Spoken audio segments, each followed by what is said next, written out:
Hi guys!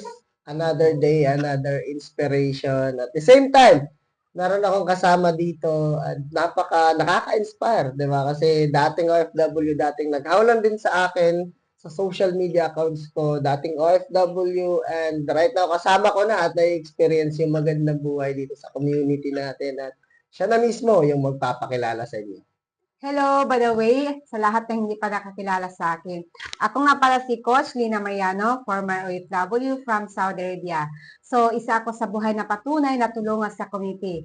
So, pag-uwi ko sa Pilipinas, wala man akong pera dala, pero may savings ako maipon. Kaya pag-uwi ko sa Pilipinas, nakapag-chiki ako more than 70,000 doing part-time sa abroad sa tulong ni Coach Christopher. So, Coach Christopher, maraming salamat. So, tinuruan mo ako, paano ba ako magkaka-savings, magkakaipon. Dati lang naman ako nag-comment sa kanya, sa TikTok ako galing. So, napakaganda na dating nakakausap ko lang sa video call habang nandun ako sa ibang bansa.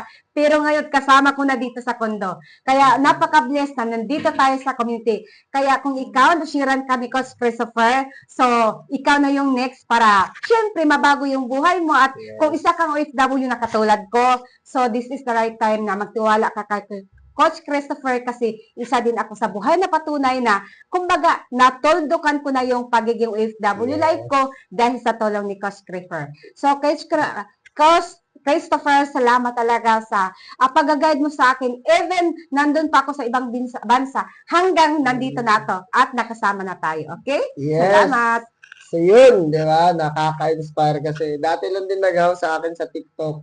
Dati lang din nanonood-nood. At the same time, dati lang din na kagaya mo na pagod na rin sa trabaho niya sa ibang bansa at dahil lang sa lakas ng loob at desisyon niya na baguhin yung buhay na nakasanayan niya, right now kasama na natin at kasama na din yung anak niya especially kasi isipin mo, yung dating walang-wala, yung dating same sa'yo, nagkukuskus ng inidoro sa ibang bansa, right now, nararanasan na yung buhay na maganda, nakakapag-travel na at the same time.